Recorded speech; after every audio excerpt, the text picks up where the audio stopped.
கிறிஸ்துவுக்குள்ள அருமையானவர்களே, அப்போஸ்தலனாகிய பவுல் கொரிந்தியருக்கு எழுதின 2ஆம் நிருபம் 2ஆம் அதிகாரம் 16வது வசனத்திலே இவ்விதமாக சொல்லப்பட்டிருக்கிறதை நாம் பார்க்கிறோம். கெட்டு போகிறவர்களுக்குள்ளே மரணத்துக்கு ஏதுவான மரண வாசனையாகவும், ரட்சிக்கப்படுகிறவர்களுக்குள்ளே ஜீவனுக்கு ஏதுவான ஜீவ வாசனையாகவும் இருக்கிறோம். இவைகளை நடப்பிக்கிறதற்கு எவன் தகுதியானவன்? கெட்டு போகிறவர்களுக்குள் மரணத்துக்கு ஏதுவான மரண வாசனை, ரட்சிக்கப்படுகிறவர்களுக்கு ஜீவனுக்கு ஏதுவான ஜீவ வாசனை. இங்கே அப்போஸ்தலனாகிய பவுல் ஒரு வாசனையை குறித்து சாட்சி கொடுக்கிறார். அது மரண வாசனை என்றும் ஜீவ வாசனை என்றும் சாட்சியிடப்பட்டிருக்கிறது. 2 தன்மையிலான இந்த வாசனையை குறித்து இங்கே சாட்சி கொடுக்கிறார். இந்த சாட்சி கொடுக்கக்கூடிய இந்த வாசனையானது ரட்சிக்கப்படுகிறவர்களுக்கு ஜீவ வாசனையாகவும், கெட்டு போகிறவர்களுக்கு மரண வாசனையாகவும் காணப்படும் என்று சாட்சி கொடுக்கிறார். முதலாவதாக வாசனையை நாம் அறிய வேண்டும் என்றால் வாசனையை முகரக்கூடிய ஒரு தன்மை உள்ளவர்களாக காணப்பட வேண்டும். வாசனையை முகரக்கூடிய தன்மை கொண்டவனே வாசனை இன்னதென்று அறிந்தவனாக காணப்படுவான். 2 தன்மையிலான வாசனை இங்கே வேறு விரிக்கப்படுகிறது. ஒன்று மரணத்துக்குரிய வாசனை என்றும் மற்றொன்று ஜீவனுக்குரிய வாசனை என்றும் சாட்சியிடப்பட்டிருக்கிறது. இந்த 2 தன்மையிலான வாசனையை அறிந்து கொண்டவன் நித்திய ஜீவனுக்கு ஏதுவான கிரியைகளை செய்கிறவனாக காணப்படுகிறான். இந்த வாசனையை அறிந்து கொள்ளக்கூடிய கிருபை பெற்றவனாக சாட்சியிடப்படுகிறவன் அப்போஸ்தலனாகிய பவுல். இங்கே அவன் ஜீவனுக்குரிய மார்க்கம் இன்னதென்று அறிந்தவனாக சாட்சியிடப்படுகிறான். ஜீவனுக்குரிய வாசனை இன்னதென்று அறிந்தவனாக சாட்சியிடப்படுகிறான். அவன் கொடுக்கக்கூடிய இந்த சாட்சியின் வசனமானது ரட்சிக்கப்படுகிறவர்களுக்கு ஜீவனுக்கு ஏதுவான ஜீவ வாசனை என்று சாட்சி கொடுக்கிறார். இந்த 2 தன்மையிலான வாசனை ஜீவனுக்குரிய வாசனை என்றும் மரணத்துக்குரிய வாசனை என்றும் சாட்சி கொடுக்கிறான். ஜீவனுக்குரிய வாசனை இன்னதென்று அறிந்தவனே மரணத்துக்குரிய வாசனை இன்னதென்று சாட்சியிடுகிறவனாக காணப்படுகிறான். மரணத்துக்குரிய வாசனையை பெற்றிருக்கிறவன் ஜீவனுக்குரிய வாசனையின் தன்மை இன்னதென்று அறியாதவன், ஜீவனுக்குரிய வாசனையை நுகர இயலாதவன், ஜீவனுக்குரிய வாசனைக்குரிய வார்த்தை இன்னதென்று அறிய இயலாதவன், அதை விசுவாசிக்க முடியாதவன். கெட்டு போகிறவன் இந்த மரண வாசனையை நுகர்கிறவனாகவும், ரட்சிக்கப்படுகிறவன் இந்த ஜீவ வாசனையின் மேல் வாஞ்சி கொண்டவனாகவும் சாட்சியிடப்படுகிறார். வேதம் சொல்கிறது, இங்கே சாட்சியிடக்கூடிய இந்த சாட்சியானது பிரமாணத்தை குறித்து சாட்சியிடக்கூடிய சாட்சியாக இங்கே அறிவிக்கப்படுகிறது. நியாய பிரமாணம் அது மரண வாசனைக்குரியது, அது ஜீவனுக்குரிய வாசனை கொண்டதாக இல்லை.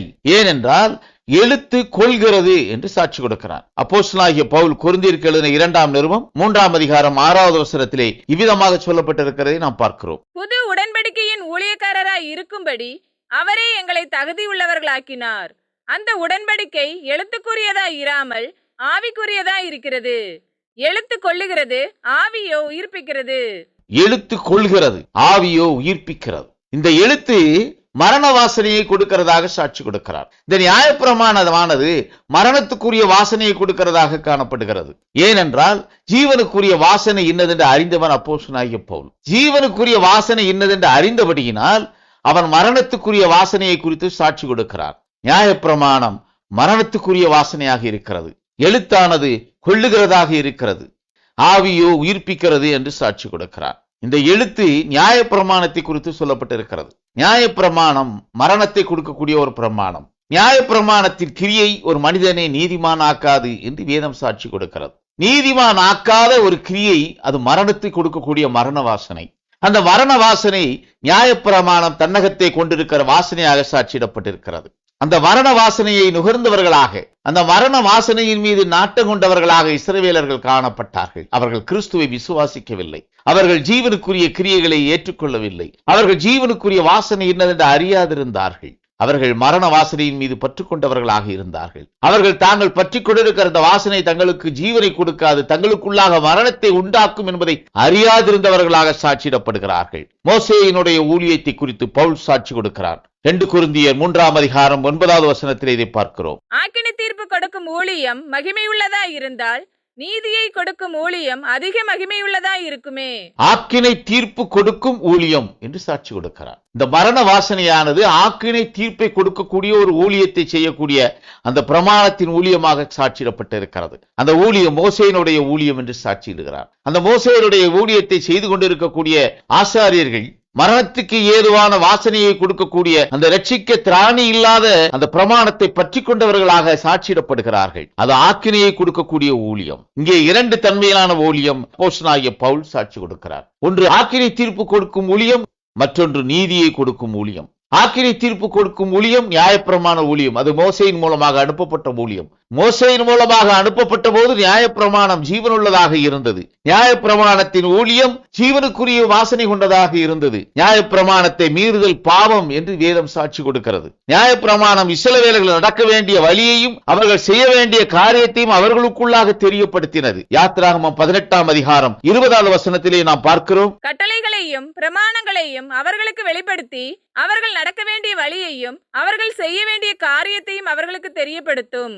நியாயப்பிரமாணம் பாவம் இன்னதென்று அறிவித்தது. நியாயப்பிரமாணத்தை மீறுவது பாவம் என்று வேதம் சாட்சி கொடுக்கிறது. நியாயப்பிரமாணத்தின் கிரியை ஒரு மனிதனை நீதிமானாக்கிற்று. அது நியாயப்பிரமாணத்தின் கிரியை ஜீவனுக்குரிய வாசனையை கொடுக்கிற வரையிலும் அந்த கிரியையை கொண்டதாக காணப்பட்டது. நியாயப்பிரமாணத்தின் கிரியையின் காலம் நிறைவு பெற்ற பின் அந்த வாசனை ஜீவனுக்குரிய வாசனையை கொடுக்க இயலாது இருக்கக்கூடிய ஒரு வாசனையாக சாட்சியிடப்படுகிறது. அது கெட்டுப்போவதற்கு கொடுக்கக்கூடிய மரணத்துக்குரிய வாசனையாக சாட்சியிடப்பட்டு இருக்கிறது. நியாயப்பிரமாணம் பாவம் இன்னதென்று அறிவித்தது. நியாயப்பிரமாணத்தில் கொடுக்கப்பட்டிருக்கிற காரியங்கள் யாவும் அவைகளை பின்பற்றி நடக்கும் போது அவனுக்கு ஜீவனை கொடுத்ததாக, அது அவனுக்கு ஜீவ வாசனையை கொடுத்ததாக காணப்பட்டது. ஆனால் நியாயப்பிரமாணத்தின் கிரியை இங்கே மரண வாசனைக்குரியதாக மாறிற்று. ஜீவனுக்குரிய வாசனை அதற்கு கொடுக்கப்பட்டிருக்கிற காலம் நிறைவடைந்த பின், அது காலாவதியான பின், அதற்கு கொடுக்கப்பட்ட காலம் நிறைவடைந்த பின் அந்த வாசனை நுகரத்தக்க வாசனையாக இல்லை. அந்த காலம் கடந்த பின் அந்த வாசனை மரணத்தை கொடுக்கக்கூடிய ஒரு வாசனையாக மாற்றிற்று. அந்த காலத்தை நிர்ணயித்தவர் பிதாவாகிய தேவன். அவர் அதற்கென்று கொடுக்கப்பட்டிருக்கிற காலம் நிறைவேறும் வரையிலும் அந்த வாசனை ஜீவனுக்குரிய வாசனையை கொடுக்கதாக சாட்சியிடப்பட்டது. அந்த வாசனை இஸ்ரவேலர்கள் மத்தியிலே ஜீவனுக்குரிய ஒரு போஜனமாக காணப்பட்டது. இந்த நியாயப்பிரமாணத்தின் கிரியை நிறைவு பெற்ற பின் அது மரணத்தை கொடுக்கக்கூடிய போஜனமாக காணப்பட்டது. மரணத்தை கொடுக்கக்கூடிய வாசனையாக காணப்பட்டது. சர்வாங்க தகனப்பலிக்கென்று ஒரு பிரமாணம் லேவியராகமம் 6ஆம் அதிகாரம் 9வது வசனத்திலே நாம் பார்க்கிறோம். நீ ஆரோனுக்கும் அவன் குமாரருக்கும் கற்பிக்க வேண்டிய சர்வாங்க தகனபலிக்குரிய பிரமாணம் என்னவென்றால், சர்வாங்க தகனபலியானது முழுவதும் விடிய காலம் மட்டும் பலிபீடத்தின் மேல் எரிய வேண்டும். பலிபீடத்தின் மேலுள்ள அக்கினி எரிந்து கொண்டே இருக்க வேண்டும். மேலும் அநேக பலிகளுக்கு மோசேயின் பிரமாணம் சாட்சி கொடுக்கிறது. அந்த பிரமாணத்தை பின்பற்றி நடந்த இஸ்ரவேலர்களுக்கு அந்த பலிகளை செய்யும் பொழுது அது ஜீவனுக்குரிய வாசனையாக அவர்களிடத்திலே வெளிப்பட்டது. அவர்களிடத்திலே இருந்த மரணத்துக்குரிய தன்மை நீங்கக்கூடியதாக காணப்பட்டது. சர்வாங்க தகன பலிக்கென்று ஒரு பிரமாணமும், போஜன பலிக்கென்று ஒரு பிரமாணமும், பாவ நிவாரண பலிக்கென்று ஒரு பிரமாணமும், குற்ற நிவாரண பலிக்கென்று ஒரு பிரமாணமும், சமாதான பலிக்கென்று ஒரு பிரமாணமும், நசரேயன் பின்பற்றக்கூடிய நசரேயனுக்குரிய பிரமாணமாக ஒரு பிரமாணமாகவும், அறியாமையினால் செய்த பாவத்தில் இருந்து விடுபடும் பொருட்டாக அதற்கென்று ஒரு பலியாக செலுத்தும் பொருட்டாக அதற்கு ஒரு பிரமாணமாக சாட்சியிடப்பட்டது. இங்கே அநேக பிரமாணங்கள் பலியிடும் பொருட்டு சாட்சியாக கொடுக்கப்பட்டது. அது அங்கே ஜீவனுக்குரிய வாசனையை கொடுக்கக்கூடியதாக இருந்தது. அந்த வாசனையை நுகரக்கூடிய இஸ்ரவேலன் தான் ஜீவனை பெற்றவனாக காணப்பட்டான். ஆனால் அது தனக்கென்று கொடுக்கப்பட்டிருக்கிற கிரியைக்குரிய காலம் நிறைவடைந்த பின் அந்த ஜீவனுக்குரிய வாசனை ஜீவனை இழந்ததாகிவிட்டது. ஜீவனை இழந்த அந்த வாசனை மரணத்தை கொடுக்கக்கூடிய வாசனை ஆயிற்று. அதை நுகர்கிறவன் மரணத்தை அடையக்கூடிய தன்மைக்குள்ளாக அந்த வாசனை மாறியது. கிறிஸ்துவுக்குள் அருமையானவர்களே, நிர்ணயிக்கப்பட்ட காலம் வரையிலும் அது ஜீவனுக்கு கொடுக்கக்கூடிய ஜீவ வாசனையாகவும், அதன் காலம் நிறைவடைந்த பின் அந்த வாசனையானது ஜீவனை கொடுப்பதற்காக அல்லாதபடிக்கு மரணத்தை கொடுக்கக்கூடிய வாசனையாக சாட்சியிடப்பட்டது. இங்கே வேறொரு பிரமாணம் சாட்சியிடப்படுகிறது. ஒன்று ஆக்கினை தீர்ப்பை கொடுக்கும் மோசேயினுடைய ஊழியம் என்று அப்போஸ்தலனாகிய பவுல் சாட்சியிட்டானே, அதே அப்போஸ்தலனாகிய பவுல் நீதியை கொடுக்கக்கூடிய ஊழியம் என்று தன்னுடைய ஊழியத்தை சாட்சி கொடுக்கிறார். நீதியை கொடுக்கக்கூடிய ஊழியம் அது நியாயப்பிரமாணத்தில் இருந்து மாறுபட்ட ஒரு ஊழியம். முந்தின ஊழியம் நியாயப்பிரமாண ஊழியமானது அது ஆக்கினை தீர்ப்புக்குரிய ஊழியமாக சாட்சியிடப்பட்டது. அது மோசேயின் ஊழியம். மோசேயின் மூலம் கொடுக்கப்பட்ட பிரமாணத்தின் காலம் நிறைவடைந்த பின் அந்த ஊழியத்திற்கு கொடுக்கக்கூடிய காலம் நிறைவடைந்தது. அந்த ஊழியத்துக்கு கொடுக்கப்பட்டிருக்கிற மகிமையின் காலம் நிறைவடைந்த பின் நீதியை கொடுக்கக்கூடிய ஒரு ஊழியம் எழும்பிற்று. அந்த நீதியை கொடுக்கக்கூடிய ஊழியம் பிரஜாதிகள் மத்தியிலே எழுப்பப்பட்டது. அது பிரஜாதிகளுக்கு தகப்பனாக சாட்சியிடப்பட்ட அப்போஸ்தலனாகிய பவுல் சாட்சியிட்ட ஊழியம். அது நீதியை கொடுக்கக்கூடிய ஊழியம். வேதம் சாட்சி கொடுக்கிறது, விசுவாசமே நீதி என்று. இந்த நீதியை கொடுக்கக்கூடிய ஊழியமானது நியாயப்பிரமாணத்தின் கிரியைகளினால் அல்ல, விசுவாசத்தின் மூலம் கொடுக்கப்படக்கூடிய கிரியைகளுக்கு கொடுக்கக்கூடிய பலன், அந்த நீதிக்கு என்று கொடுக்கக்கூடிய பலன், அது விசுவாசமே நீதியாக சாட்சியிடப்பட்டிருக்கிறதே. அந்த நீதிக்குரிய ஊழியமாக அப்போஸ்தலனாகிய பவுல் சாட்சியிடக்கூடிய சாட்சியின் ஊழியம் அமைந்தது. விசுவாசமே நீதி. இங்கே முந்தின பிரமாணம் நியாயப்பிரமாணம் ஆயிற்று. இங்கே பிந்தின பிரமாணமானது இந்த நீதிக்குரிய ஊழியமானது விசுவாச பிரமாணத்தின் மூலமாக ஏற்படுத்தப்பட்டது. அது விசுவாச விசுவாசத்தின் மூலமாக ஏற்படுத்தப்பட்ட புதிய பிரமாணமாக சாட்சியிடப்பட்டது. கிறிஸ்து சாட்சியிட்டார், நானே அவர் என்று விசுவாசியாவிட்டால் உங்கள் பாவங்களிலே சாவீர்கள் என்று. அவரை விசுவாசிக்கிறவன் மரித்தாலும் பிழைப்பான் என்று வேதம் சாட்சி கொடுக்கிறது. அவன் ஆக்கினைக்கென்று தீர்க்கப்படக்கூடிய நிலையிலிருந்து மாறி ஜீவனுக்குரியவனாக மாறக்கூடிய தன்மை இங்கே சாட்சியிடப்பட்டது. புதிய பிரமாணம் அது விசுவாச பிரமாணம். புதிய பிரமாணம் அது கிறிஸ்துவின் பிரமாணம். இங்கே கிறிஸ்துவின் பிரமாணமானது ஜீவ வாசனையை கொடுக்கக்கூடிய ஜீவனுக்குரிய பிரமாணமாக அமைந்தது. அது ரட்சிக்கப்படுகிறவர்களுக்கு ஜீவனுக்கு ஏதுவான ஜீவ வாசனையாக சாட்சியிடப்படுகிறது. நாம் விசுவாச பிரமாணத்தின் மூலமாக கிறிஸ்துவை நோக்கி சென்று கொண்டிருக்கக்கூடிய கிருபை பெற்ற வழியிலே நாம் சென்று கொண்டிருக்கிறோம். நாம் விசுவாசத்தின் மூலம் ரட்சிப்புக்கு ஏதுவான வாசனையை அறியக்கூடிய கிருபையை பெற்ற ஜனங்கள். நாம் விசுவாசத்தின் மூலம் நாம் நடக்க வேண்டிய வழிகளிலே கர்த்தர் நம்மை வளர்த்துக் கொண்டிருக்கக்கூடிய கிரியைக்குரிய காலத்துக்குள்ளாக நாம் சென்று கொண்டிருக்கிறோம். வார்த்தை மாமிசமானது, அதை விசுவாசியாதது அன்று பாவமாக அமைந்தது. கிறிஸ்துவுக்குள் அருமையானவர்களே, அங்கே புதிய பிரமாணம் கிறிஸ்துவின் பிரமாணம். அந்த கிறிஸ்துவின் பிரமாணத்தை அங்கீகரியாத இஸ்ரவேலர்கள் மரண வாசனையை நுகர்ந்தவர்களாக காணப்பட்டார்கள். கிறிஸ்துவின் வார்த்தையை விசுவாசித்தவர்கள், மாமிசமான அந்த வார்த்தையை விசுவாசித்தவர்கள் ஜீவ வாசனையை பெற்றவர்களாக சாட்சியிடப்படுகிறார்கள். நாம் விசுவாசத்தின் மூலம் வந்தடைந்திருக்கிறோம். ஆனால் இந்த கிருபை பிரமாணத்திலே விசுவாசியாதிருந்தால்தான் பாவம். நாம் நியாய பிரமாணத்தின் கிரியைகளுக்கு அல்ல, விசுவாசத்தின் மூலமே நீதிமானாக்கப்படுகிறோம். நாம் விசுவாசிக்க வேண்டும். எதை விசுவாசிக்க வேண்டும்? எதைகளை விசுவாசிக்க வேண்டும்? கர்த்தர் எவைகளை விசுவாசிக்க சொல்லி சாட்சியிட சொல்லி தன்னுடைய தூதர்களை அனுப்புகிறாரோ அவர்களை விசுவாசிக்க வேண்டும். நாம் விசுவாச பிரமாணத்துக்குட்பட்ட ஜனம். நமக்குள்ளாக இருக்கக்கூடிய வாசனை ஜீவனுக்குரிய வாசனையா, மரணத்துக்குரிய வாசனையா? ஒவ்வொரு சபை காலத்திலும் கிறிஸ்து தன்னை விசுவாசிக்கும் பொருட்டாக தன்னை குறித்த சாட்சியை தன்னுடைய தூதர்களிடத்திலே சொல்லி அனுப்பினார். வெளிப்படுத்தின விசேஷம் 1 அதிகாரம் 20வது வசனத்திலே இதை குறித்து சொல்லப்பட்டிருக்கிறதை நாம் பார்க்கிறோம்.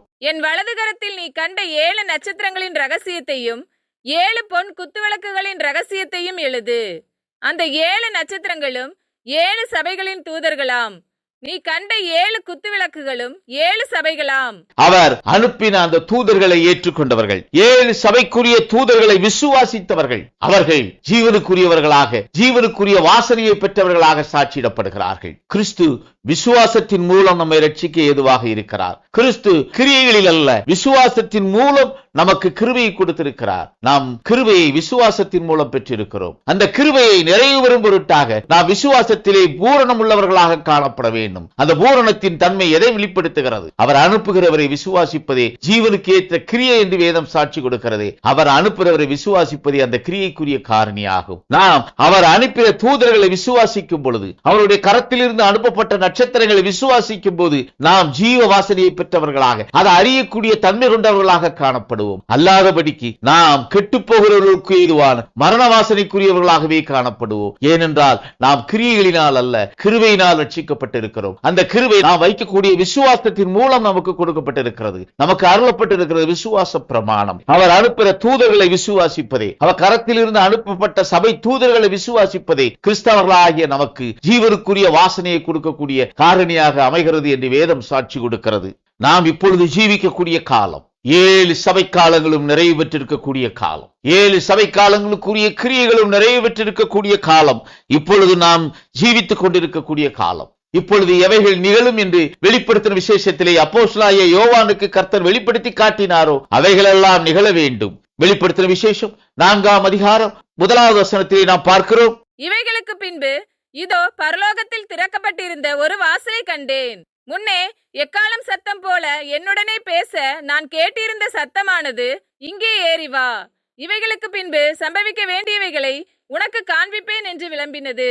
இவைகளுக்கு பின் இங்கே சொல்லப்பட்டிருக்கிற 7 சபை காலங்களுக்கும் பின்னாக எவைகள் நிகழ வேண்டும் என்பது இங்கே தீர்க்க தரிசனமாக உரைக்கப்பட்டிருக்கிறது. அவைகள் நிறைவேறக்கூடிய காலத்திலே நாம் இருக்கிறோம். 7 சபை காலங்களுடைய கிருபையின் காலம் நிறைவு பெற்று விட்டது. நாம் விசுவாசத்துக்குள்ளாக ரட்சிப்பை பெற்றுக்கொள்ள, ரட்சிப்பின் வாசனையை நுகர்ந்து கொள்ள, ஜீவனுக்குரிய வாசனையை நுகர்ந்து கொள்ள கொடுக்கப்பட்டிருக்கக்கூடிய சபை காலங்களுடைய கால அளவு நிறைவடைந்து விட்டது. இப்பொழுது அந்த வாசனையானது ரட்சிக்கப்படுகிறவர்களுக்கு ஜீவனுக்கு ஏதுவான ஜீவ வாசனையை கொடுக்கிறதாக இல்லை. சபை பிரமாணமானது அது நிறைவேறின பின்னராக இப்பொழுது அது ஜீவனுக்கு ஏதுவான ஜீவ வாசனை கொடுக்கிற தன்மையிலே அது இல்லை. அது மரணத்துக்கு ஏதுவான மரண வாசனையை கொடுக்கிறதாகவே சாட்சியிடப்படுகிறது.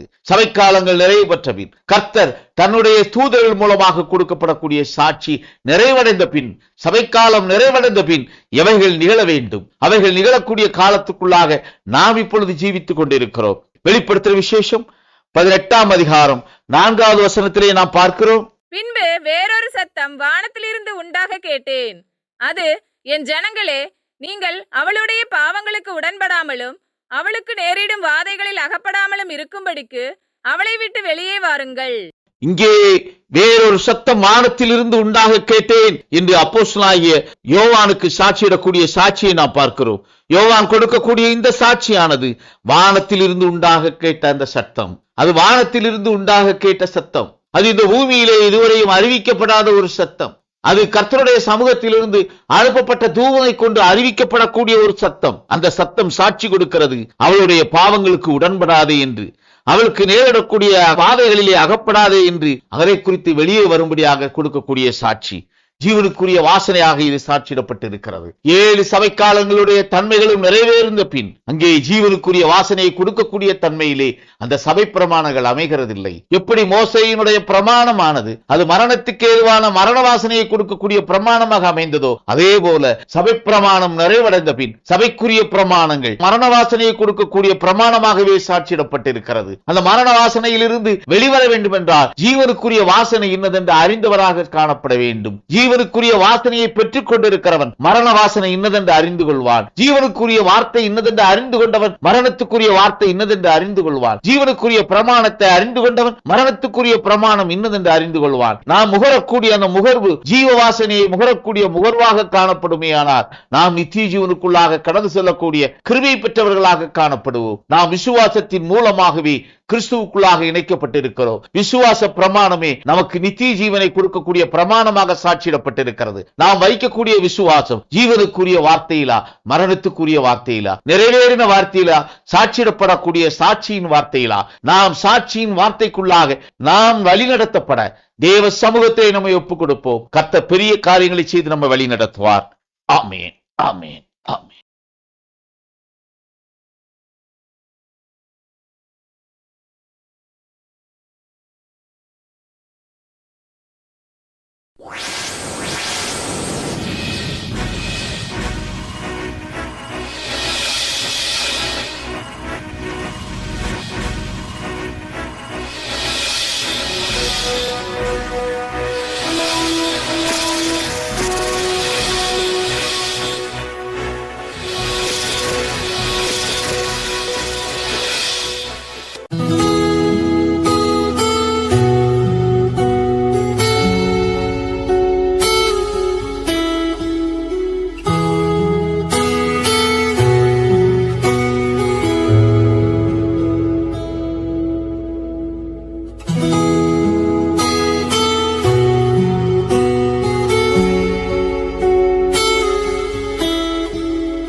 கிறிஸ்துவுக்குள்ள அருமையானவர்களே, அப்போஸ்தலனாகிய பவுல் கொரிந்தியருக்கு எழுதின 2ஆம் நிருபம் 12ஆம் அதிகாரம் 2 மற்றும் 3 வசனங்களிலே நாம் பார்க்கின்றோம். கிறிஸ்துவுக்குள்ளான ஒரு மனுஷனை அறிவேன். அவன் 14 வருஷத்திற்கு முன்னே 3ஆம் வானம் வரைக்கும் எடுக்கப்பட்டான். அவன் சரீரத்தில் இருந்தானோ சரீரத்திற்கு புறம்பே இருந்தானோ அதை அறியேன், தேவன் அறிவார். அந்த மனுஷன் பரதீசுக்குள் எடுக்கப்பட்டு மனுஷர் பேசப்படாததும் வாக்கு கெட்டாததும் ஆகிய வார்த்தைகளை கேட்டான் என்று அறிந்திருக்கிறேன். இங்கே வேதம் சாட்சி கொடுக்கிறது 3வது வானம் என்று. இந்த 3வது வானமானது பரதேசிக்குள்ளாக இருக்கக்கூடிய ஒரு சாட்சி இங்கே சொல்லப்பட்டிருக்கிறது. அந்த மனுஷன் கிறிஸ்துவுக்குள்ளான அந்த மனுஷன் பரதேசிக்குள்ளாக எடுத்துக்கொள்ளப்பட்டான் என்று சொல்லப்பட்டிருக்கிறது. இங்கே சாட்சியிடக்கூடிய அந்த கிறிஸ்துவுக்குள்ளான மனுஷன் அப்போஸ்தலனாகிய பவுல். அப்போஸ்தலனாகிய இந்த பவுல் பரதேசிக்கு சென்று அங்கே மனுஷரால் பேசப்படாத, மனுஷர் அறியாத, மனுஷருக்குள்ளாக இதுவரைக்கும் பேசப்பட்டிருக்காத பாஷை அங்கே சொல்லப்படுகிறது. அந்த பாஷை பரதீசியிலே அங்கே பேசப்பட்டதாக சாட்சி கொடுக்கிறார். இங்கே பூமியிலே இனத்துக்கு இனம், நாட்டுக்கு நாடு, ஒவ்வொருடைய கலாச்சாரங்களுக்கு தக்கவாறு அவர்களுடைய மொழிகள் சாட்சியிடப்பட்டிருக்கிறது. அநேக மொழி இருக்கிறது. 1000க்கும் மேற்பட்ட மொழிகள் பூமி முழுவதும் பேசப்படுகிறது. இங்கே இப்படி 1000க்குள்ளாக சொல்லப்பட்டிருக்கிற மொழிகளுக்குள்ளாகவும் எந்த மொழியும் அல்லாதபடிக்கு மனுஷனால் பேசப்படாத வார்த்தை என்று சாட்சி கொடுக்கிறார். பேசப்படாத ஒரு மொழி அங்கே பரதேசியிலே பேசப்பட்டது. யோவான் எழுதின சுவிசேஷம் 3ஆம் அதிகாரம் 13வது வசனத்திலே நாம் பார்க்கிறோம், பரலோகத்தில் இருந்து இறங்கினவரும் பரலோகத்தில் இருக்கிறவருமான மனுஷகுமாரனே அல்லாமல் பரலோகத்துக்கு ஏறினவன் ஒருவனும் இல்லை. பரலோகத்தில் இருந்து இறங்கினவரும் பரலோகத்தில் இருக்கிறவருமான மனுஷகுமாரனுமே அல்லாமல் பரலோகத்துக்கு ஏறினவன் ஒருவனும் இல்லை. இங்கே இயேசு கிறிஸ்து மனுஷகுமாரன் அங்கே அதற்கு மேற்பட்ட ஒரு நிலையில் இருந்து இந்த பூமிக்கு அனுப்பப்பட்டார். பிதா அவரை அனுப்பினார் என்று அவரே சாட்சி கொடுக்கிறார். என் பிதா என்னை அனுப்பினார் என்று அவர் சாட்சி கொடுக்கிறார். பிதா வாசம் செய்யக்கூடிய ஒரு ஸ்தலம் இருக்கிறது. பிதா வாசம் செய்யக்கூடிய ஒரு ஸ்தலமானது இந்த 3வது வானத்துக்கும் மேலே இருக்கக்கூடிய ஒரு ஸ்தலம். இந்த வானங்களை குறித்து அறியக்கூடிய ஒரு அறிவு கிறிஸ்துவுக்குள்ளான ஒரு மனுஷனாக இருக்கும் பொழுது அப்போஸ்தலனாகிய பவுலுக்கு இது வெளிப்படுத்தி காட்டப்பட்டது. கிறிஸ்துவுக்குள்ளாக இருக்கும் பொழுது அந்த மனுஷன் இந்த 3வது வானம், அதற்கு மேலே அங்கே அப்போஸ்தலனாகிய யோவான் சாட்சி கொடுக்கிறாரே, பரலோகத்துக்குள்ளாக ஏறினவன் ஒருவரும் இல்லை என்று. அப்படி சாட்சியிடக்கூடிய அந்த சாட்சி ஸ்தலமாக சொல்லப்பட்டிருக்கிற 4வது வானம் என்று சொல்லப்பட்டிருக்கக்கூடிய அந்த சாட்சிக்குரிய ஸ்தலத்திலும் அந்த சாட்சிக்குரிய ஸ்தலத்தை குறித்தும் நாம் அறிய வேண்டும் என்றால் அப்போஸ்தலனாகிய பவுல் எத்தன்மையிலே இருந்து அங்கே சென்று அதை கண்டு வந்தானோ அந்த தன்மைக்குள்ளாக நாம் மாறும் பொழுது நாமும் இந்த வானங்களை குறித்த அறிவை பெற்றவர்களாக சாட்சியிடப்படுகிறோம். கிறிஸ்துவுக்குள்ளான ஒரு மனுஷன், அப்போஸ்தலனாகிய பவுல் கிறிஸ்துவுக்குள்ளான ஒரு மனுஷன். யார் கிறிஸ்துவுக்குள்ளான மனுஷன்? கிறிஸ்துவுக்குள்ளான மனுஷன் யார் என்பதை குறித்து இங்கே நிருபங்கள் மூலம் அப்போஸ்தலனாகிய பவுல் சாட்சி கொடுக்கிறார். கலாத்தியருக்கு எழுதின நிருபம் 3ஆம் அதிகாரம் 27வது வசனம், ஏனெனில் உங்களில் கிறிஸ்துவுக்குள்ளாக ஞானஸ்தானம் பெற்றவர்கள் எத்தனை பேரோ அத்தனை பேரும் கிறிஸ்துவை தரித்துக் கொண்டீர்களே. கிறிஸ்துவுக்குள்ளாக ஞானஸ்நானம் பெற்றவன். இங்கே முதலாவது சொல்லப்பட்டிருக்கிறது. இந்த கிறிஸ்துவுக்குள்ளான மனிதன் யார் என்றால் கிறிஸ்துவுக்குள்ளாக ஞானஸ்நானம் பெற்றவன். கிறிஸ்துவுக்குள்ளாக ஞானஸ்நானம் பெற்றவன் கிறிஸ்துவுக்குள்ளான மனுஷனாக மாறக்கூடிய கிருபையை பெற்றவன். கிறிஸ்துவுக்குள்ளாக மாறக்கூடிய கிருபையை பெற்றவன் கிறிஸ்துவுக்குள்ளாக ஞானஸ்நானம் பெற்றவன். 7 சபைக்காலங்களிலும் அந்த சபைக்குரிய ஐக்கியத்துக்குள்ளாக தன்னை இணைத்து அந்த சபை மூலமாக கொடுக்கப்பட்ட ஸ்நானத்தை ஞானஸ்நானமாக பெற்றவன் கிறிஸ்துவை தரித்து கொண்டவன். அவன் கிறிஸ்துவுக்குள்ளாக ஞானஸ்நானம் பெற்றவன் என்று சாட்சியிடப்படுகிறது. கிறிஸ்துவுக்குள்ளாக ஞானஸ்நானம் பெற்றவன். கிறிஸ்துவின் வலது கரத்தில் இருந்து அனுப்பப்படுகிற அந்த சபை தூதர்களுடைய வார்த்தையை, பிரமாணத்தை ஏற்றுக்கொண்டு அதற்குள்ளாக அந்த சத்தியத்துக்குள்ளாக விசுவாசத்துக்குள்ளாக கட்டப்பட்டு ஞானஸ்நானம் பெறுகிறவன் கிறிஸ்துவுக்குள்ளாக ஞானஸ்நானம் பெறுகிறவனாக சாட்சியிடப்படுகிறான். கிறிஸ்துவுக்குள்ளாக ஞானஸ்நானம் பெறுகிறவன் கிறிஸ்துவுக்குள்ளான மனுஷனாக சாட்சியிடப்படுகிறான். அவன் கிறிஸ்துவுக்குள்ளாக அங்கே ஞானஸ்நானம் என்ற முறைமைக்குள்ளாக கடந்து வந்து கிறிஸ்துவை குறித்த அறிவையும் ஞானத்தையும் பெற்றுக்கொண்டவனாக சாட்சியிடப்படுகிறான். யார் கிறிஸ்துவை குறித்த அறிவை பெற்றிருக்கிறானோ, கிறிஸ்துவை குறித்த ஞானத்தை பெற்றிருக்கிறானோ அவன் கிறிஸ்துவுக்குள்ளான மனிதன் என்று சாட்சியிடப்படுகிறான். மற்றொன்று ரோமாவியாருக்கு பவுல் எழுதின நிருபம் 8ஆம் அதிகாரம் 1வது வசனம், ஆனபடியால் கிறிஸ்து இயேசுக்கு உட்பட்டவர்களாய் இருந்து மாம்சத்தின்படி நடவாமல் ஆவியின்படியே நடக்கிறவர்களுக்கு ஆக்கினை தீர்ப்பில்லை. மாமிசத்தின்படி நடவாமல் ஆவியின்படி நடப்பவன். ஆவியின்படி நடப்பவன் கிறிஸ்துவுக்குள்ளான மனுஷன். மாமிசத்துக்குபடி நடப்பவன் கிறிஸ்துவுக்குள்ளான மனிதன் அல்ல. எது ஆவி? நமக்குள்ளாக அனுப்பப்பட்டிருக்கிற ஆவியின் சரீரம் குறித்த அறிவை பற்றி அந்த பிரமாணத்தின்படி நடப்பவனே ஆவியின்படி நடப்பவன். நமக்குள்ளாக இருக்கக்கூடிய ஆவியின் சரீரத்துக்கு இந்த நாளுக்கென்று எந்த பிரமாணம் சாட்சியாக கட்டளையிடப்பட்டிருக்கிறதோ, நாம் பின்பற்ற வேண்டும் என்பதாக கட்டளையிடப்பட்டிருக்கிறதோ அதை பின்பற்றக்கூடியவன் ஆவியின் சரீரம் குறித்த அறிவை பெற்றவன். ஆவியின் சரீரத்தை குறித்த அறிவை பெற்றவன் மாமிசத்தின்படி நடவாமல் ஆவியின்படி நடக்கக்கூடிய கிருபை பெற்றவன். கிறிஸ்துவின் ஆவிக்கு உட்பட்டவர்கள் என்று பவுல் சாட்சி கொடுக்கிறான். ரோமாபுரியாருக்கு பவுல் 8ஆம் அதிகாரம் 9வது வசனம். தேவனுடைய ஆவி உங்களில் வாசமாய் இருந்தால் நீங்கள் மாம்சத்துக்குட்பட்டவர்களாய் இராமல் ஆவிக்குட்பட்டவர்களாய் இருப்பீர்கள். கிறிஸ்துவின் ஆவி இல்லாதவன் அவருடையவன் அல்ல. கிறிஸ்துவின் ஆவிக்கு உட்பட்டவர்கள் ஆவியின் பிரமாணத்தினால் நீதிமானாக்கப்படுகிறவர்கள். அப்படி நீதிமான்கள் ஆக்கப்படுகிறவர்கள் இம்மைக்காக மாத்திரம் இயேசு கிறிஸ்துவின் மேல் நம்பிக்கை கொண்டவர்கள் அல்ல. அவர்கள் மறுமை என்ற நித்திய ஜீவனை பெற வேண்டும் என்பதற்காக ஆவிக்குரிய சிந்தை கொண்டிருக்கிறவர்கள். அப்போஸ்தலனாகிய பவுல் கொரிந்தியருக்கு எழுதின 1ஆம் நிருபம் 15ஆம் அதிகாரம் 19வது வசனம் இவ்விதமாக சொல்லப்பட்டிருக்கிறது. இன்மைக்காக மாத்திரம் நாம் கிறிஸ்துவின் மேல் நம்பிக்கையுள்ளவர்களாய் இருந்தால் எல்லா மனுஷரை பார்க்கிலும் பரிதவிக்கப்படத்தக்கவர்களாய் இருப்போம்.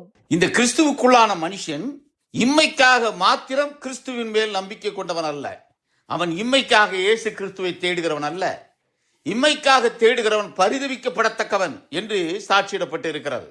இம்மைக்காக தேடுகிறவன் எல்லா மனுஷரை காட்டிலும் பரிதவிக்கப்படத்தக்கவன் என்று சாட்சியிடப்பட்டு இருக்கிறது. இங்கே சாட்சியிடக்கூடிய இந்த சாட்சியானது இம்மைக்காக அல்ல, மறுமைக்காக, பரலோகம் என்ற சுதந்திரத்தை பெற்றுக்கொள்ள வேண்டும் என்ற காரியத்துக்காக, அந்த நன்மையை பெற்றுக்கொள்ள வேண்டும் என்பதற்காக கிறிஸ்துவை தேடுகிறவன் மாமிசத்தின்படி நடவாதவன், ஆவியின்படி நடப்பவன். அவன் ஆவியின் சிந்தை கொண்டவன். ஆவியின் சிந்தையே ஜீவன் என்று வேதம் சாட்சி கொடுக்கிறது. மாமிச சிந்தை மரணம் என்று சாட்சி கொடுக்கிறது. இந்த கிறிஸ்துவுக்குள்ளான மனிதன் முதலாவதாக கிறிஸ்துவுக்குள்ளாக ஞானஸ்தானம் பெற்றிருக்கிறவன், கிறிஸ்துவை குறித்த அறிவை பெற்றிருக்கிறவன்.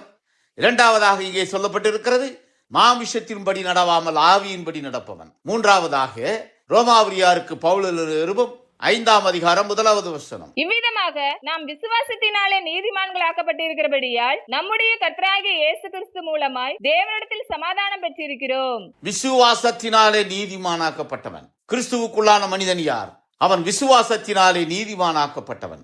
விசுவாசத்தினாலே நீதிமானாக்கப்பட்டவன் கிறிஸ்துவுக்குள்ளான மனுஷன். இயேசு கிறிஸ்துவுக்குள்ளான பரிசுத்தவான்கள் என்று பிலிப்பியருக்கு எழுதின நிருபம் 4ஆம் அதிகாரம் 21வது வசனத்திலே சொல்லப்பட்டிருக்கிறதை நாம் பார்க்கிறோம். கிறிஸ்து இயேசுவுக்குள்ளான பரிசுத்தவான்கள் யாவருக்கும் வாழ்த்துதல் சொல்லுங்கள். என்னோடு இருக்கிற சகோதரர்கள் உங்களுக்கு வாழ்த்துதல் சொல்லுகிறார்கள். இந்த கிறிஸ்துவுக்குள்ளான மனிதன் கிறிஸ்துவுக்குள்ளான பரிசுத்தவான் என்று வேதம் சாட்சி கொடுக்கிறது. இந்த பரிசுத்தவான்களை அல்லாமல் வேறு ஒருவரும் பரலோக ராஜ்யத்துக்குள்ளாக செல்ல முடியாது. அது கிறிஸ்துவுக்குள்ளான பரிசுத்தம், அது கிறிஸ்துவுக்குள்ளான விசுவாசம், அது கிறிஸ்துவுக்குள்ளான நம்பிக்கை. அந்த கிறிஸ்துவுக்குள்ளான விசுவாசமே ஒருவனை நீதிமானாக மாற்றும். கிறிஸ்து யார் என்று அறிந்து விசுவாசிக்கக்கூடிய விசுவாசம், கிறிஸ்து கட்டளையிட்டு இருக்கக்கூடிய இந்த நாளுக்குரிய பிரமாணம் இன்னதென்று அறிந்து விசுவாசிக்கக்கூடிய விசுவாசம், அந்த விசுவாசமே நீதிமானாக மாற்றும். அந்த நீதிமானை கிறிஸ்துவுக்குள்ளான மனிதனாக சாட்சியிடப்படுகிறார். எபேசியருக்கு பவுல் நிருபம் 1ஆம் அதிகாரம் 4வது வசனம் சொல்கிறது, தமக்கு முன்பாக நாம் அன்பில் பரிசுத்தமுள்ளவர்களும் குற்றமில்லாதவர்களுமாய் இருப்பதற்கு அவர் உலக தோற்றத்திற்கு முன்னே கிறிஸ்துவுக்குள் நம்மை தெரிந்து கொண்டபடியே. உலக தோற்றத்துக்கு முன்னே கிறிஸ்துவுக்குள் தெரிந்து கொள்ளப்பட்டவன் என்று. கிறிஸ்துவுக்குள்ளான இந்த மனிதன் உலக தோற்றத்துக்கு முன்னே கிறிஸ்துவுக்குள்ளாக தெரிந்து கொள்ளப்பட்டவன். கிறிஸ்துவுக்குள்ளாக தெரிந்தெடுக்கப்பட்ட இந்த மனிதனை அல்லாமல் பரதீசை குறித்தும் வானங்களை குறித்தும் அறியக்கூடிய அறிவை பெற்றுக்கொள்ள இயலாது. அதை விசுவாசிக்கக்கூடிய விசுவாசத்துக்குள்ளாக வந்தடைய இயலாது. பரதீசியை குறித்து அறியக்கூடிய ஞானம், பரதீசிக்குள்ளாக சென்றடைய வேண்டிய கிருபை, இவை யாவும் கிறிஸ்துவை குறித்த அறிவை பெற்றுக்கொள்ளுதல். கிறிஸ்துவுக்கு உள்ளாக ஒரு மனுஷனாக மாறக்கூடிய கிருபை. கிறிஸ்துவுக்குள்ளாக நாம் மாறும் பொழுது பரலோக ராஜ்யத்தையும் பரதீசியையும் வானங்களையும் அறியக்கூடிய கிருபை பெற்றவர்களாக காணப்படுவோம். கர்த்தர் பெரிய காரியங்களை செய்வார். ஆமென், ஆமென், ஆமென்.